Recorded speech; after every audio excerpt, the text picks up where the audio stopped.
নমস্কাৰ সুপ্ৰভাত মৰ্নিং লাইভৰ বিশেষ শিতান ৰাখিফললৈ মই মানসিক আপোনালোকক স্বাগতম জনাইছোঁ আৰু প্ৰত্যেক পুৱাৰদৰে আজিও আমাৰ সৈতে ষ্টুডিঅ'ত উপস্থিত আছে জ্যোতিষা সুবিত কিৰিয়ং ডাঙৰীয়া তেওঁ জনাব আজি আপোনাৰ দিনটো ৰাখিফল আপোনাৰ দিনটো কেনেকৈ অতিবাহিত হ'ব জাতক জাতিকাসকলৰ গ্ৰহগতিৰ বিষয়ে জনাব লগতে আপুনি পঠোৱা চিঠিৰ উত্তৰ দিবলৈ চেষ্টা কৰিব আৰু আপোনালোকৰ বাবে লৈ আহিছে আজিও এটা বিশেষ বিষয় দাদা স্বাগতম জনাইছোঁ ধন্যবাদ নমস্কাৰ গুড মৰ্নিং প্ৰথমতে আপোনাৰ পৰা গ্ৰহগতিৰ বিষয়ে জানিম আৰু ৰাখিফল কেইটা হয় আজিৰ গ্ৰহগতিসমূহ এনেধৰণৰ বৃহস্পতি মিথুন ৰাশিত বহি আছে কেতু সিংহ ৰাশিত বহি আছে আজি শনি শুক্ৰ আৰু ৰবি বহি আছে মীন ৰাশিত লগ্ন হ'ল মেঘ লগ্ন আজি ৰাহু চন্দ্ৰ বুধ আৰু মংগল বহি আছে কুম্ভ ৰাশি আজিৰ দিনটোত আপুনি যদি জন্মগ্ৰহণ কৰিছিলে আপোনালৈ হেপ্পী বাৰ্থডে থাকিল আপোনাৰ নিজৰ ৰাশি চক্ৰ আৰু আজিৰ দিনটো ৰাশি চক্ৰ চালে এই বছৰটোত আপুনি বৃহস্পতি গ্ৰহটো ষ্ট্ৰং কৰিব লাগিব গতিকে বৃহস্পতিৰ বাবে আপুনি এটা বেছি ৰতিৰ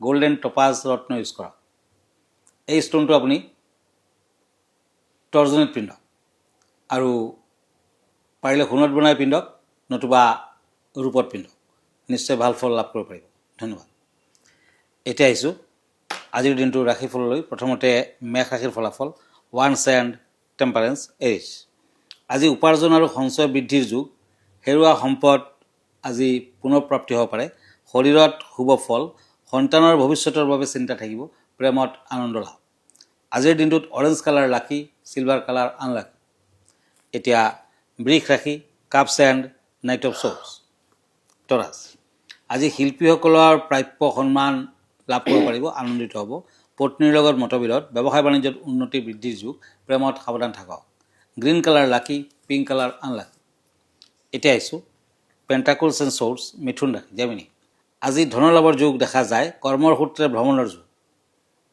আজি নতুন উৎসাহজনক খা খবৰত আনন্দিত হ'ব আজিৰ দিনটোত ব্যৱসায় বাণিজ্যত মধ্যম ফল ৰেড কালাৰ লাকি ব্লু কালাৰ আনলাকি কৰ্কট ৰাশি কেঞ্চাৰ পেণ্টাকলছ এণ্ড পেণ্টাকলছ এই দুখন কাৰ্ড মতে আজি অভিজ্ঞ ব্যক্তিৰ পৰামৰ্শ ল'ব পাৰে সংকট মুক্তি হ'ব ধনাগম আজি শুভ প্ৰেমত মধ্যম ফল আজি বিদ্যাত শুভ সা সম্পত্তি লাভৰ ক্ষেত্ৰত কিন্তু পলম হ'ব পাৰে আজি বিভিন্ন ৰাশিৰ লোকসকলে দুৰ্গা দেৱীৰ আৰাধনা কৰক লগত কৰ্কট ৰাশিৰ লোকসকলে দেৱী দুৰ্গা আৰু শিৱৰ আৰাধনা কৰক ভাল ফল পাব ব্লেক কালাৰ লাকি য়েলো কালাৰ আনলাকি হয় ধন্যবাদ জনাইছোঁ আৰু আজি এখন চিঠি ল'ম যিহেতু প্ৰতিদিনে আমি এখন চিঠি লওঁ বিভিন্ন প্ৰান্তৰ পৰা পঠোৱা আৰু সেই চিঠিখনৰ উত্তৰ দিবলৈ আমি চেষ্টা কৰি আহিছোঁ আজিও এখন চিঠি লৈছোঁ চিঠিখন প্ৰেৰণ কৰিছে বকলীয়াঘাটৰ পৰা তেওঁ লিখিছে যে স্বামীয়ে দেৰি কৰি ঘৰলৈ উভতে আৰু ৰাতি আড্ডা কৰি নিচা কৰি ঘৰলৈ উভতে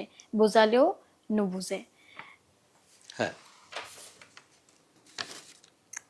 আপোনাৰ স্বামীৰ বয়সৰ সংখ্যা যিমান হয় একেলগে তিনিটা ৰবিবাৰ দিনা বয়সৰ সংখ্যাৰ যেনে যিমান মানে তেওঁৰ এইজ মতে কেইটামান শুকান জলকীয়াৰ গুটি লৈ স্বামীয়ে য'ত শুৱে তাৰ ওচৰে ওচৰে আপুনি পুৰি পেলাওক স্বামীয়ে যাতে গোন্ধটো পায় আৰু তিনিটামান দেওবাৰে স্বামীৰ বয়স অনুযায়ী আপুনি যদি এই উপায়টো কৰে তেতিয়া কিন্তু স্বামীৰ স্বভাৱৰ কিছু হ'লেও পৰিৱৰ্তন হ'ব আৰু তিনি মাহলৈকে কণ্টিনিউৱাছলি যদি 3 মাহলৈকে কৰিব পাৰে আৰু বেছি ভাল আৰু মদ ভাং যদি বেছি খায় তেতিয়া এটা কাম কৰিব পাৰে এটা ডাঙৰ চাই এমেথিষ্ট ৰত্ন বৰ বেছি দামী ৰত্ন নহয় আপুনি ৰাতি এগিলাচ পানী তিয়াই ৰাখিব আৰু ৰাতিপুৱা তেখেতক সেই পানীখিনি খাব দিব তেতিয়াও কিন্তু লাহে লাহে নিচাটো কমি যাব তেনেকুৱা কৰি চাব পাৰে নিশ্চয় ফল পাব ধন্যবাদ হয় ধন্যবাদ জনাইছোঁ আৰু এনেধৰণে আপুনি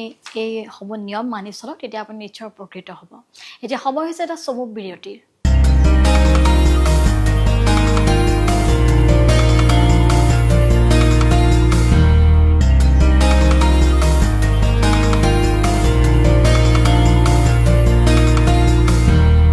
দৰ্শকসকলে এতিয়া বিৰতিৰ পাছত আকৌ উভতি আহিছোঁ ৰাশিফলৰ শিতানৰ মাজলৈ দাদা পুনৰবাৰ স্বাগতম জনাইছোঁ হয় আমি এই মুহূৰ্তত পৰৱৰ্তী ৰাশিফলকেইটা চাই লওঁ হয় আজি 18 মাৰ্চ 3 চ'ত আজি তিথি কৃষ্ণ চতুৰ্দশী অমাৱস্যা পাছত খাদ্য যুগ কুম্ভ ৰাশি বৈশ্যবৰ্ণ পূৰ্ব ভাদ্ৰপদ নক্ষত্ৰ নৰগণ যাত্ৰা নাই ৰিক্তাদোষ আছে শুভ কৰ্ম নাই আজি মাছ মাংস কণী নহৰু তেল আদি খোৱা নিষেধ আজি পাৰিলে প্ৰায়শ্চিত্ত নকৰিব।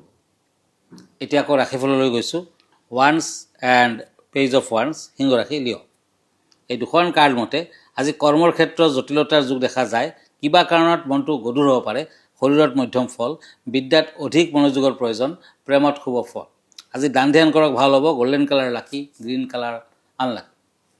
এতিয়া হওক ওৱান্স এণ্ড পেণ্টাকলছ, কন্যা ৰাশি। এই দুখন কাৰ্ড মতে আজি ৰাজহুৱা কামত জড়িতসকলে সহানুভূতি পাব। দুই এটা কামত বাধাও থাকিব। আজি দাম্পত্যত মতানৈক্য, বিদ্যাত জটিলতা দেখা যায়, প্ৰেমত উৎসাহ থাকিব। আজিৰ দিনটোত কন্যা ৰাশিৰ জাতক জাতিকাসকলে সোণৰ আঙুঠি তৰ্জনীত পিন্ধক। মেৰুণ কালাৰ লাকি, ক্ৰীম কালাৰ আনলাকি। এতিয়া কাপছ এণ্ড কাপছ, তুলা ৰাশি, লিব্ৰা।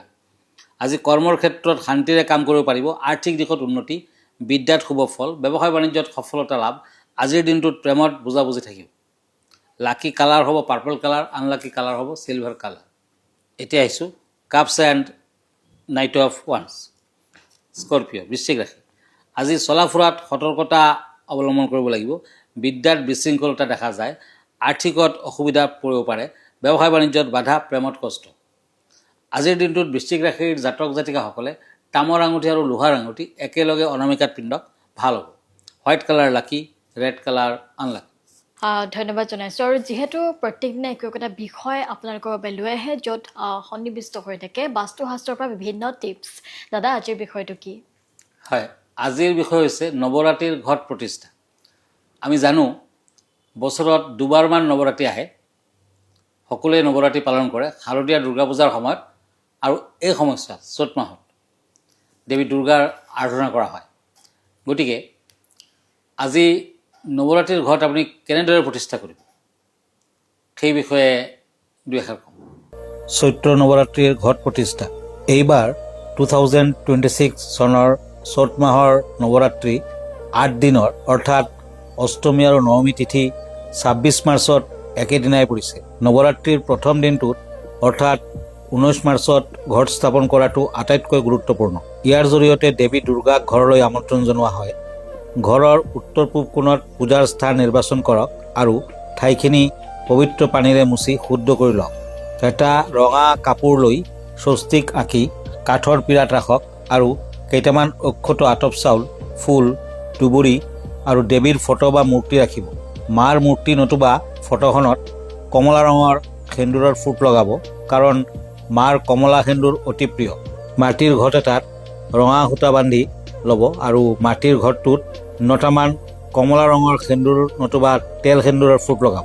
5টামান আম পাত ঘটত দিব আৰু ঘৰটোত স্বস্তিক আঁকি লৈ হালধি, ৰূপৰ কইন আৰু এটা জটা নাৰিকল ৰঙা কাপোৰ বা গামোচাৰে মেৰিয়াই থ'ব। তাৰ পাছত এটা মাটিৰ পাত্ৰ লৈ তাত কেঁচা মাটি ৰাখিব। পাত্ৰটোত 9 বাৰ সেন্দুৰ লগাব আৰু জব বা তিল দি গংগাজল বা পৰিষ্কাৰ পানী দি থ'ব। তাৰ পাছত গংগাজল, অগৰু, লাল চন্দনৰ পাউডাৰ, গোলাপ জল আৰু গোলাপৰ পাপৰি দিব। দেৱী দুৰ্গা মাৰ গোলাপৰ সুগন্ধি অতি প্ৰিয়। পদুম ফুল, গোলাপ ফুল, জবা ফুল, পাণ, তামোল আদি অৰ্পণ কৰিব আৰু তামোলটো মলি সূতাৰে বান্ধি দিওঁ। ইয়াৰ লগতে 9টা অক্ষত চাউলৰ ঢিপ বা তামৰ মুদ্ৰা ব্যৱহাৰ কৰি নৱগ্ৰহ স্থাপন কৰিব পাৰে। তেতিয়া নৱগ্ৰহৰ আশীৰ্বাদ পাব আৰু গ্ৰহৰ কুপ্ৰভাৱৰ পৰা ৰক্ষা পোৱা যায়। এই 8 দিন দেৱী মাৰ 9টা ৰূপৰ পূজা কৰাৰ লগতে মাক ভোগ আৰু উৰণি অৰ্পণ কৰা হয়। প্ৰথম দিনা শৈলপুত্ৰী ৰঙা ৰঙৰ উৰণি দিব আৰু ঘিউ অৰ্পণ কৰিব। দ্বিতীয় দিনা ব্ৰহ্মচাৰিণী হালধীয়া ৰঙৰ উৰণি দিব আৰু চেনিৰ ভোগ লগাব। তৃতীয় দিনা চন্দ্ৰঘণ্টা বগা ৰঙৰ উৰণি দিব আৰু পায়সৰ ভোগ লগাব। চতুৰ্থ দিনা কুষ্মাণ্ডা কমলা ৰঙৰ উৰণি দিব আৰু মালপোৱাৰ ভোগ লগাব। পঞ্চম দিনা স্কন্ধমাতা গোলপীয়া ৰঙৰ উৰণি দিব আৰু কলৰ ভোগ লগাব। ষষ্ঠ দিনা কাত্যায়নী সেউজীয়া ৰঙৰ উৰণি দিব আৰু মৌৰ ভোগ লগাব।